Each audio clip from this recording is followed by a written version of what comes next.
Hey, what's up everybody? Did you know that 96,000 people move to Las Vegas every single year? The question is why? Well, due to the Fed's interest rate hikes have increased the cost of living for many Americans across the country. Americans are now looking to relocate to Las Vegas because of no state income tax, low unemployment, low cost of living, and affordability for housing. We're also the entertainment capital of the world. So if you are thinking about relocating to Las Vegas, we would like to offer you a free Southern Nevada market report and a relocation guide. All you have to do is click on that link below to claim yours today.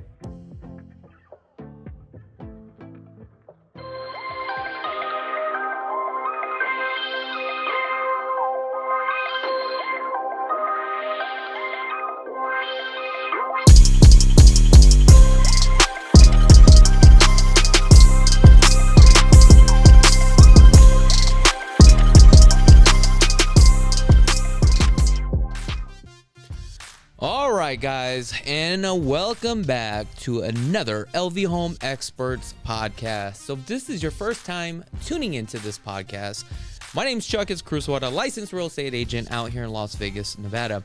So today we have a title rep with Old Republic Title. Her name is Sonja, aka Star, but actually it's Tarr. Is that correct? That's correct. There you go. How's everything going today? Great. I know that you can't hear this right now because you don't have a headset on, but there's some music going on right now. We're kind of like bumping it, so just pretend like you're listening to it. Well, you're off rhythm right now, so let me turn this down. So, how's everything going? Good. It's going great. I just moved here about a year ago.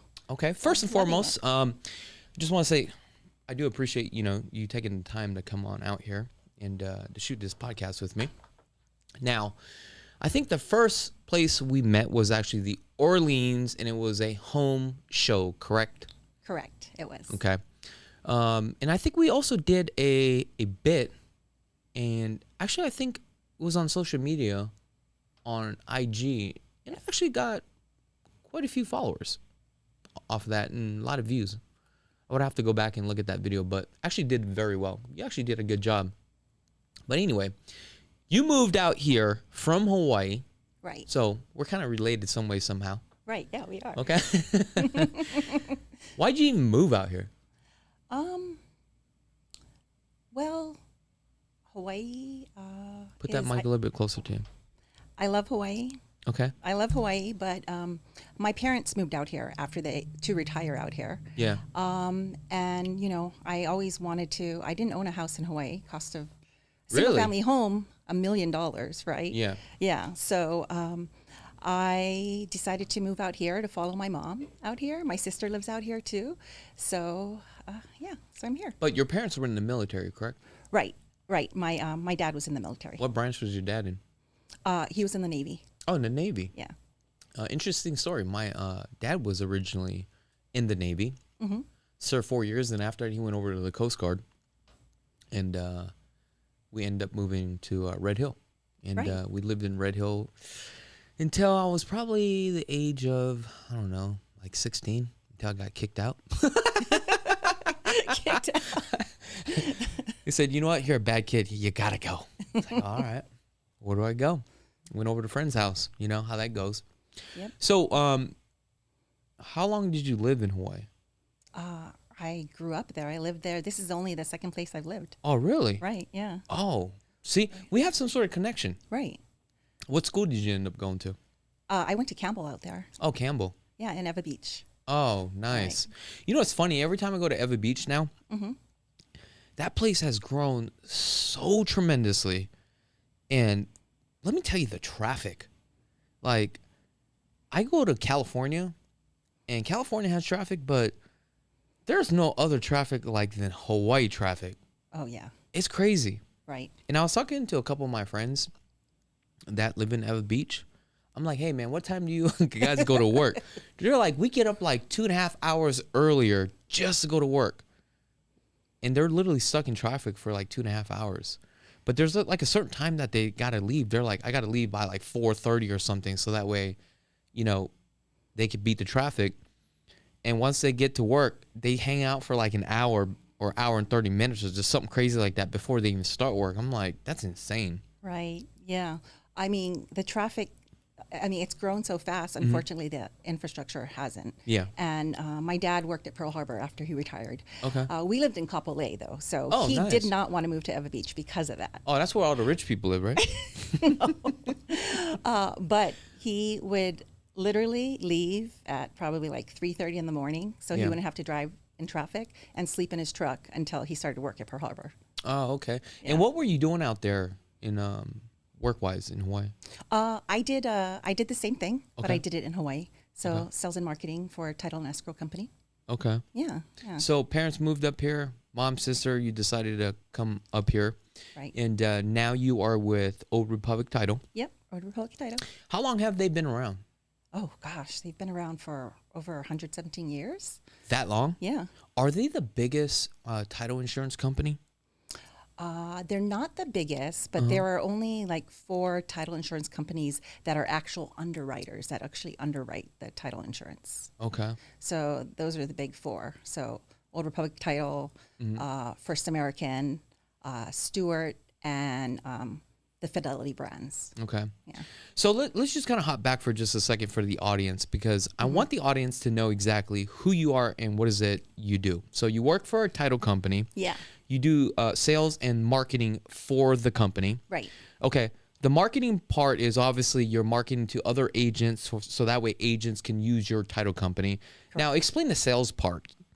So the sales part is I go and I meet with realtors or possible people to bring. I'm selling title insurance, right? Okay, yeah. So one, we're selling a good product because we are one of the 4 underwriters. Okay. And 2, I'm matching them with an escrow officer that they're going to work well with and that they're going to be comfortable with. Okay. Yeah. Now, I want to go back to the underwriting part. Okay. You said there's only like 4 of them, right?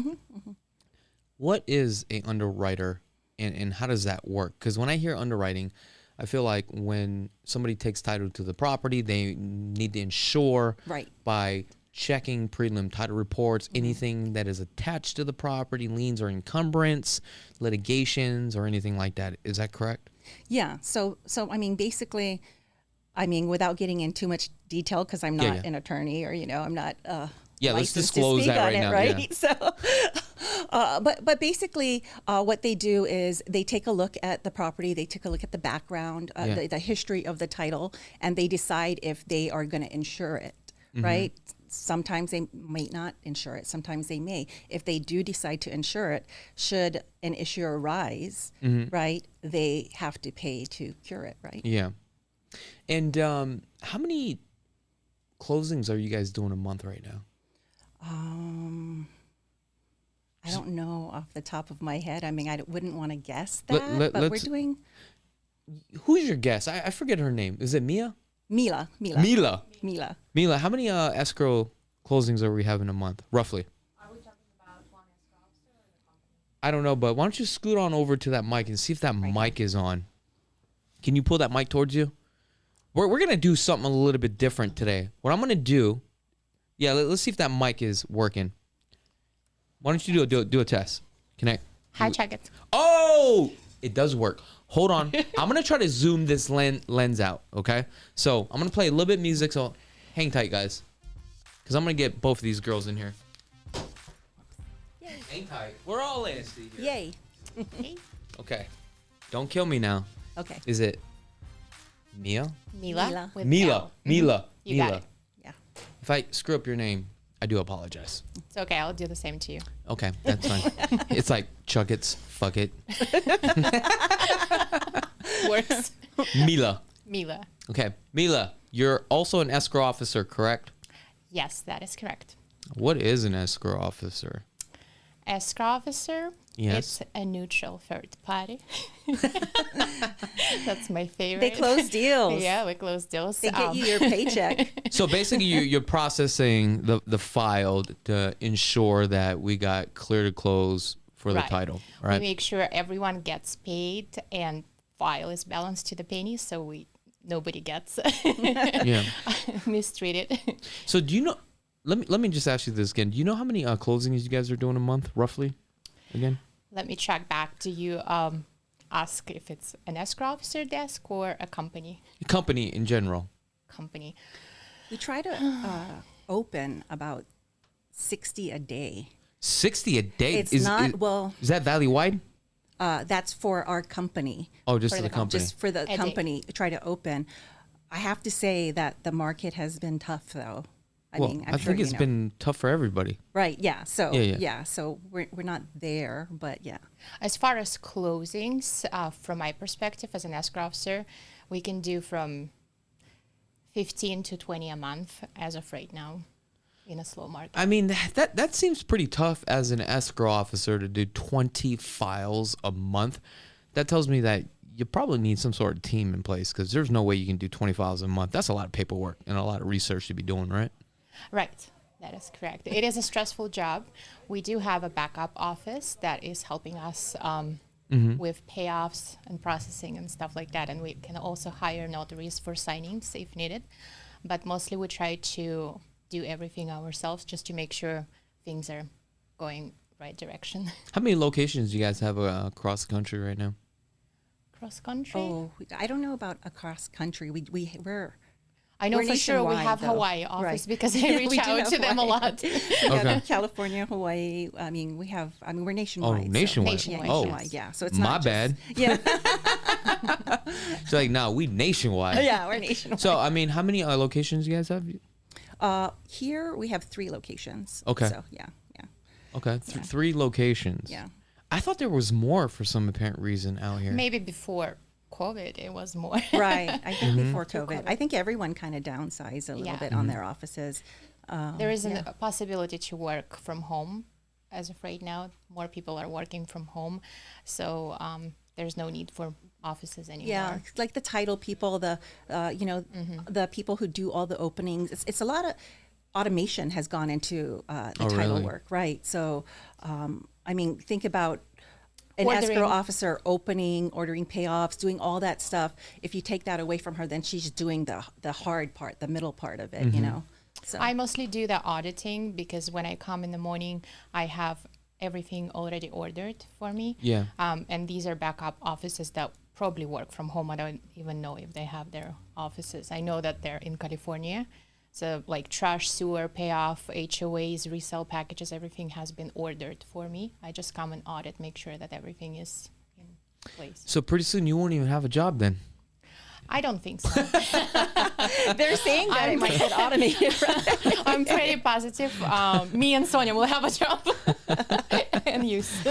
Hey, we can always do sales. Sales will never go and away. It's That's about true. the quality, not the quantity. We go above and beyond, so we're always going to have a job. I'm very Right. confident about that. Well, hey, so what's the cost for title insurance with the girls? It is based on a sales price. Okay, like what, 1%? So if you'd like me to run, Just give me an match. idea. we just want to know. I'm talking about escrow fees because some escrow fees are $650. I've seen some are like $750, right? The fees are filed with Division of Insurance, so it differs from the sales price, right? I don't know. For example, let's say it's hard to say, but let's say 500,000, right? Sales price. It's around 1,200 for title insurance and maybe something around that for escrow fee, which is split 50-50.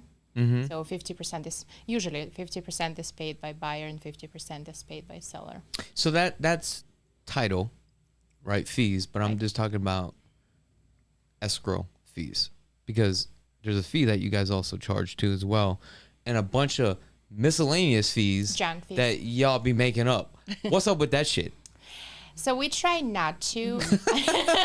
Some title companies do that, and some kind of just have one fee to be transparent, Yeah. right? Okay. The most important fees are number one will be owner's policy, right? If you purchase the like a file house using money from the lender, then you need lender's insurance. So that's Yeah. a number one. Escrow fee and pretty much that's it. Recording fees, we need to record the documents. Those go to the county. Transfer fee, there is no state tax in Nevada, but there's transfer tax. In order to transfer your title from seller to buyer, you need to pay Clark County Department transfer tax. So that is not payable to Old Republic Title or title company. Are some of these fees negotiable? We do offer some discounts. We do have discounts, yes. Yes. So the biggest discount is short term. The reason I like Old Republic for that, because our short term is good for 5 years. So for example, if somebody insured this transaction previously within the last 5 years, you get 20% discount on owner's policy. It's one of the biggest discounts. I got a story for you, ladies. I think in 2000 and I think 11, right? I bought a bank-owned property. Oh, sorry, it wasn't a bank-owned. It was actually a short sale. We put the short sale together, and I bought this home downtown for like $16,000 cash. Wow. So I bought it. Had full title insurance on it. It was clean, right? I mean, there were some things on it, but we got it paid for, you know, through a short sale. Then the city came and said, look, Chakits, you owe us like $12,000, right, for code violations. And I was like, hold on, let me contact my title insurance company. They had to eat the money. They messed up. So I was like, oh, thank God I got title insurance. Right. But I got really good coverage on title insurance because there's all different type of levels of title insurance policies, right? There's standard and extended. Yeah. Okay. 2. What is the difference? And kind of explain that for the audience. And is there more of a cost? The extended coverage is a little bit more expensive. It applies for single family residents. Standard coverage we cannot issue for land. So if you purchase vacant land, it's going to be only standard. And if it's purchased using LLC. Okay. So What's the difference between you have what, Alta, right? Yeah, that's the standard. Okay, so that's what I just wanted to clarify. Right, standard is the Alta. Because sometimes some title companies will ask the buyer, would you like the extended, right? But I've noticed lately, title companies are not even asking, which is kind of strange to me. it is automatically, if it's a land, you get standard. Yeah. They don't even ask. If it's a construction loan, for example, on a bigger properties and stuff, it's standard as well. Private mortgage, hard money loans, Yeah. we usually like to ask, but it's a standard policy as well. So, So you're saying that they don't offer the extended coverage? I'm not saying they don't offer it. What I'm saying is I've noticed that escrow officers no longer ask clients, would you like the additional coverage? Before, like back in the day, I've noticed like I would see emails, hey, please let us know if you would like the extended coverage. It's going to be a little bit more. But I haven't seen any of those type of emails anymore. So I'm wondering if they just automatically set it. the extended policy is automatically with an exception if it's vacant land or if it's LLC. So if it falls, That's how it so if it works. qualifies for it, then it's automatically. Okay. Yeah. Oh, okay. there you What go. would you what would you suggest to your clients or your customers, or would you be offended if we asked them, or if a title No, company asked? I would rather have the title company ask. And Yeah. if my clients would ask me, hey, should I get the extended? So then I wouldn't tell them, because the first thing I would Right. say is, look, I ain't an attorney. But for me, I always pay extra. I always like the extra coverage. But I've noticed when I look at the two different coverages for the title insurance, sometimes it covers way more than you actually need. Right. But also your lender is going to require a certain minimum amount. But I always go for the extra because it's only a couple $100 more, because you just never know. But again, I was reading through some of these policies. I'm like, wow, this is like more than you really need. So, but it's a case by case basis. Do you know what I mean? I think that you were because you experienced or you used it. Yeah. You know, you were one of the few that said, "Hey, I'm glad I had this coverage for it." Yeah. And some people don't understand it. Yeah, for me, it was a learning lesson, but, Right. you know, I'm always paranoid. Somebody's trying to sue me, Mm-hmm. and that has happened a couple times. Freaking assholes. They never won, though, so that's a good that's thing. good. You Yeah. must have a good attorney. No. So I've never lost. See, that's what happens when you have money. Yep, exactly. But let me get your girl's perspective of the Las Vegas market. You said some of the transactions have kind of slowed down a little bit, but do you feel like the market is still moving in a sense? Because I feel like a lot of consumers and everybody got so used to, like, you know, doing so many deals, and that's all they remember is just that period of time of it was good. But I remember back like in 2014, 15, 16, those times were good too. Right? I was still closing deals. I was still making money. But everybody's like focused on like 3-4 years ago. Right. And yeah. they always compare it to that. Yeah, I think the That projection was should not be normal. should be pre-COVID, right? Like Yeah. 2019. I think in a lot of businesses even failed, like top businesses failed Yeah. because they keep projecting off of the year before and the year before when it was a very unusual time, right? So, I mean, I'd like to see the numbers compare to see if our sales are where it was pre-COVID, you know? Yeah. But I can tell you, in the hype of 2008, we've already superseded those numbers. Now we are sitting at the 485 range, and average days on the market right now is like less than 18 days. So things are still moving. But like I said, people just got like so used to, like, you know, you were closing deals like every single day. Buyers couldn't even get a home. You had to waive appraisals. You had to waive everything just to get a home. But I feel like things are moving. However, the good news is this. A lot of people are getting out of the business. And that's where, you know, the good agents will survive and make it and prosper. And the ones that were riding that gravy train, I'm starting to see these guys like fall apart, like boom, left and right, which is kind of scary because I'm like, oh, you know, when you get so used to making a certain kind of dollar amount and, you know, you're eating good food, next thing you know, it's back to like ramen noodles with some Spam, you know what I'm talking about? Right. So, Some spam What- musubis. yes. Hey, so what's going on around the Las Vegas Valley? Anything new or exciting that's going on? I mean, we're turning into a sports capital. I like that. Do you really? You don't feel like traffic is getting more crazy? Well, you know, it's interesting because they wanted, you know, like the A's want to build on the strip, right? So, Yeah. and the Raiders is right there. And I mean, I wonder, I'm sure it's because of the hotels and stuff, but it would be great if they could have spread it out. Yeah, I mean, that's true. But I feel But- like they have to keep everything like really confined and right next to the casinos, right? Because they want to Yeah, make more money. But that helps us too because, you know, most of us don't live on the strip, so it keeps it all there. So maybe traffic won't get bad. Yeah. I saw something where it said Vegas ranked one of the top 5s for best traffic, like not having a lot of traffic.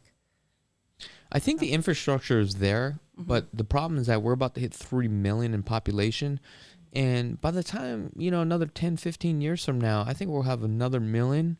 I just don't know if this place will accommodate all these people. It's going to be pretty jam-packed. Right. I just, from my perspective, what I'm seeing, not everybody is meant to live in Las Vegas. Yeah. A lot of, like, I love energy of the city because it's like constant moving. It's like constant flow. People are coming and people are leaving. So Yeah. some people are moving in. They live 1, 2, 3, 4 years and they move out. So that's good for escrow and title business. I feel like if you got ADD, like I do, this is a great place to live. Right. There's so much to do. So much to do. There are things that for people with ADD, I don't know. For example, a lot of hiking around. I can talk about Right. that. Outdoor stuff. Yeah, outdoor stuff. We're ranked one of the best states for hiking because we have great mountains. People do like that. I see that when people are moving here and once they're hooked on the mountains, they go a lot. I don't know. I tried that a couple times. I Didn't feel like it's work out. boring. The problem is like once you walk somewhere, you're like, You got to walk back. shit, I gotta walk Yeah, back. exactly. But you go down. Yeah, it's You need like to make it to the top first. I've done that a couple times with my wife. We've walked like 8 miles and we finally get to the scenic point where like, oh, that's cool. Let's go. My wife's like, hold on. I'm like, let's just go already. Like, You got ADD. yeah, it's like, we already seen this. Like, let's go. But then you gotta, walk back. But I don't know. I'm not, one of those guys that Not are into like, that. yeah. Like, I'll watch it on YouTube and, like to do the camping thing on YouTube, but I don't think I can go camping myself. I think the hard part is putting everything away and going home. I would be one of those guys where I'd buy all the equipment, we go camping. After we're done, leave that stuff there. Let's just leave. Well, they have glam camping in Utah too. Yes, it's beautiful. No, I tried that a couple You did? times. Yeah, it's fun. But like I said, it's like, the packing and all that stuff, going Yeah. home and cleaning. That's Yeah. just, it's too much of a process. Now, you did mention that you went to a Raiders game. How was that? Well, that was fun. They actually won. Oh, So what does that mean? Like they actually won? Like you were surprised? well, towards the end, I thought they weren't going to, and they ended Yeah. up pulling it off. So that's why. Yeah, Oh. and I was surprised. And what other activities have you been doing since you've been out here? Concerts, Mm-hmm. love the concerts. Shows. It's Yeah, 24-hour shows. city still. There's actually some new things that have come out that I want to try too. There's Mm-hmm. like a submersive art show. Atrium at Aria, Yeah, the one. yeah. Oh, really? Area Yeah, wanna so I go want to as try well. that. Mm. I want to try and go make Sphere. my own shoe. The Nike shoes. Isn't that at? That's I at don't know that where's mall, fashion show mall. Is that where it's at? Okay, I want to do that. Really? Yeah. I didn't know you're into like Nike shoes. Yes. Interesting. My daughter got me into it. Oh, really? Yeah. I don't see you wearing Nike shoes. Like tennis shoes? Yeah, Like- I have Dunks. I have Jordans. Get out of here. Yeah. Oh, you must have been born in the 80s and the 90s. You grew up in 80s and 90s, right? Yeah. See? Yes. Well, in the 90s, yeah. In the 90s. 80s too, yeah. But I didn't have those shoes back then. All right, so is there anything else that we need to talk about that's important? Come on. I'm trying to host the show. I need you girls to help me out here. I'm just curious, you said we're growing. I know we're growing. I know people are moving here and it's still affordable, or it's less expensive where they're moving from. Is there going to be an affordability issue, or is it because the price keeps going higher and higher? We're already at that problem. Right. Like I'm dealing with a client right now. Yeah. Okay. Cool dude.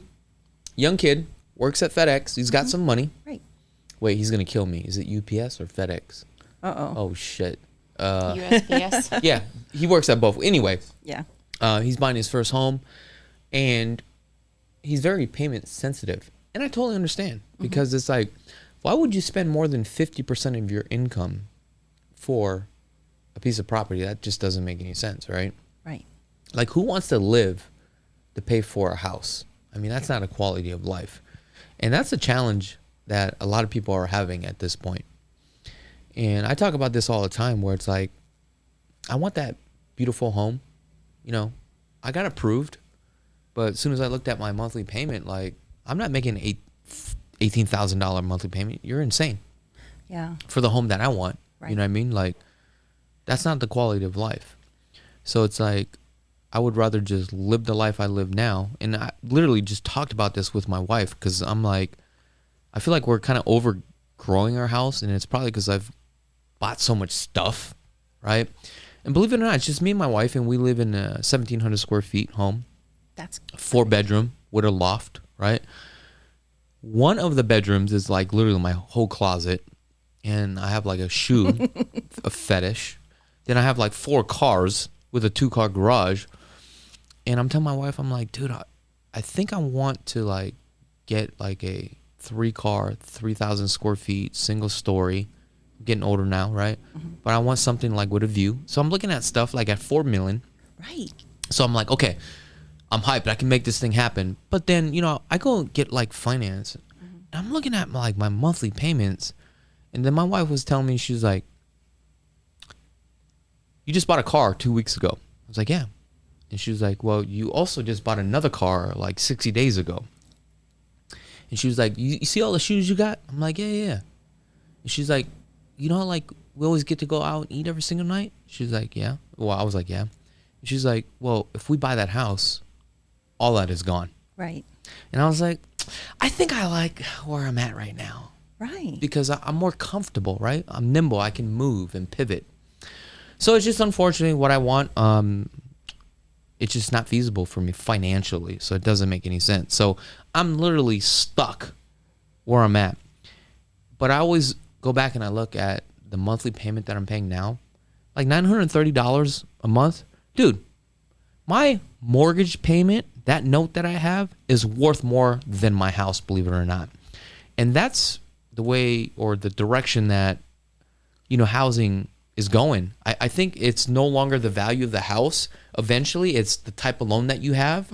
Because if you have that loan, right, you could do like a subject to, or you can carry somebody else, right? You can rent out that house. But nobody wants to give up that 3.2% interest rate. And that's the value. It's the paperwork. It's not even that house anymore. That's what I see. Yeah, people are house locked here. Yeah. Because of that. Yeah. So so if you look at the statistics, right? We don't have a lot of homes on the market. We don't have them sitting on the market. Yeah. But that's because people don't want to sell, right? Yeah. For example, by the way, you should meet my husband because he has a lot of closet space too. I have one closet, he has 3. So Oh, really? you guys would get along, right? Tons of shoes. Must be Hawaiian thing. But anyways, yeah. So nobody wants to sell, and if we were talking about getting another place, and I'm like, well, should we sell this place and get another one? He's like, I really don't want to sell it. Yeah. Because of 3%. So people that can are probably going to buy another place, keep this place because, like you said, you could rent it out. Yeah. So where do you live at? I live at 5 minutes from my work. Where? Summerlin? Southwest. Where at Southwest? Sunset and Post Road. You know what's crazy is the Southwest. There was an article, I think about a month ago, they were talking about it's one of the higher income earners in the Southwest, and it's growing rapidly, which is true. I can't believe how many homes that they are building out there. And I think it's because of the location, obviously, right? It is. The Southwest is really wedged between that 215 and the 15. And you have all these... Durango Casino, yeah, Commons. You have all these access points, to like main roads like Rainbow, Durango. You got Blue Diamond. And it's just like very easy to hit the freeway, right? IKEA next to it. And that 215 is so comfortable to drive on. Like, I hate driving on the 15. If I go anywhere and it's off of the 215, I'm like, I'm there. I love it. Yeah. I've lived in Vegas since 2007 when I first moved here. I came as a student, so I switched a lot of places. I lived in different places with roommates and with friends. I think I switched like 12 different locations. And this by far is my favorite. I can't get wrong with it. Yeah, it's probably because when you first moved out here, that's where you went, right? What do you mean? What, is that the location that you went to first when you first came out here? When I first moved, I think I was by the Lone Mountain. Oh, were you? Yeah, that was my first. I just didn't know much about Vegas, but then I started living in different places. I lived in Henderson. I worked in Henderson. It's a great place. There's nothing wrong with that. Just a little bit more remote from the central. I can't stand Henderson. I hate the suburbs. I hate driving out here. That's the first time I heard about it. Yeah. I think last week somebody called Henderson suburbs. I was like, wow, we're all Las Vegas. No, we are. But here's the thing. I just don't like congestion, right? And when I say congestion, I mean like with a bunch of houses with. I love kids, but I don't have kids. Does that make sense? Yes, absolutely. It just feels like too neighborhood for me. Like, I don't like it. Even like Summerlin. I can't even stand Summerlin, honestly. Right? I'm more of like a city guy because I live right off of Las Vegas Boulevard. So it's like, I live right off of like Las Vegas Boulevard and 215. Okay. Right? So with my lifestyle, it allows me easy access to jump on the freeway, and it allows me to go wherever I want within minutes. That's why I like it. Okay. The only downfall with that is that it's very trendy, which means a lot of people come and go. So, like robberies and shit like that, it does happen, right? Never happened in my neighborhood, But I'm just saying, like, if you look at the crime statistics, and when you start getting into more trendier areas like that, where people are just coming and going, you'll run into those type of situations. But I mean, that's all part of it. You know what I mean? Yeah, the most crime I've experienced when I was living closer to UNLV, that was one of the worst locations. I used for to have me. investment properties there. They were actually producing very well. Maybe because of the students. Yeah, but who cares? But I mean, it's kind of like slumlording it, but who cares, right? Right. The cash flow is great, but I made money off that. I already sold all that. So move on to different projects. Oh, talking about projects. So I bought an investment property, right? We're rehabbing the property. And are you familiar with, I think it's called a binder, right? Or is it a rider? Binder. A binder. Yeah. So basically a binder is I pay a certain amount of taxes for the property that I'm buying, but knowing that I'm going to sell it within a couple months, all right? And I'm paying the difference of the tax. Is that how it works?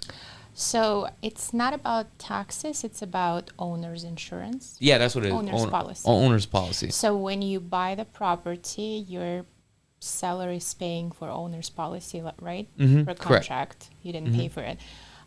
So when you get to sell it, let me put it this way. So when your purchase price, let's say $500,000, you buy owner's policy for that amount and you pay 10% of insurance through this closing. When you get to sell it, your owner's policy will be the difference between your new price and previous purchase price. So you don't pay full owner's policy, you pay the difference. So if it was 500, now you sell for 600. You just pay the difference. Insurance on $100,000. Yeah, the reason why I asked you that question is because I was a little bit confused because I did one property and I did do the binder and I was arguing with my other investor. She's like, don't use this title company because they only pay a certain percentage and when we sell it, we had to pay. And I'm like, no, the way that you explained it to me, that's what my escrow officer explained it to me. And she was like, no, you got to use this other title company. It's like you only pay for it once. I'm if like, you buy the binder, you need to use the same title company. You cannot use it in another correct. title company. And that's why I was like, what the hell are you talking about? But I had to clarify that. That's why I asked you that question. The only thing, I just had the situation with the agent from Simply Vegas. Oh shit, wasn't me, was it? They bought the binder, so Yeah. I explained them when you get to sell this property and if you're forced to go to another title company, the worst part is going to happen if you're going to lose this $250 that you paid for. Yeah. That's it, because they paid like $250 for a binder. So when they get to sell it, if they come back to us, then we give them insurance based on $200,000, right, or $100,000. If they go to another title company, they will pay owner's insurance based on full sales price, like $700 or so. Have you ever ran across where a buyer is using and the seller using two different title companies? Because like sometimes the When they seller, fight. well, that's what I'm saying. A seller's like, I want to use my title company, and the buyer's like, no, I want to use this title company. It does happen. Obviously, the fees are going to be a little bit more, but has that happened to you? It does. Yes, it does happen. Sometimes agent has to fight for it, and it happens. It works. If it doesn't work, then we wish them Good luck. Good luck. Yeah. You girls are great. Well, the fees. When we talk about fees, all the title companies file their fees with Division of Insurance. So there's like a small difference. Mila just closed someone who it was his first home, and so the realtor had asked if she could really handle him carefully, and she did. She explained everything, and she basically went down every single line by line, of the settlement statement and told them what it was for, and then explained the documents after that. I do get, when we open a new transaction, I do get sometimes heads up. For example, the agent will tell me this is a first-time buyer. He needs a little bit of hand-holding, or my sellers are a little bit old-fashioned. They don't use, for example, emails, or they have like trust issues, or something happened in the past, and they have like with the other day, right? The lady was outside of the state. She doesn't live in Nevada, so the notary came into her signing, and notary took a picture of the client, not of her ID. So that was wrong because you don't take pictures of a client. It's not professional. She didn't feel safe, so she had to cancel the transaction in another title company, and she came to us in order to save the transaction, and we were able to close it. We was sale with a loan. We were able to close it in 1 week, which usually takes like That's kind 1 of month. strange. That person took a picture of a client? Yes.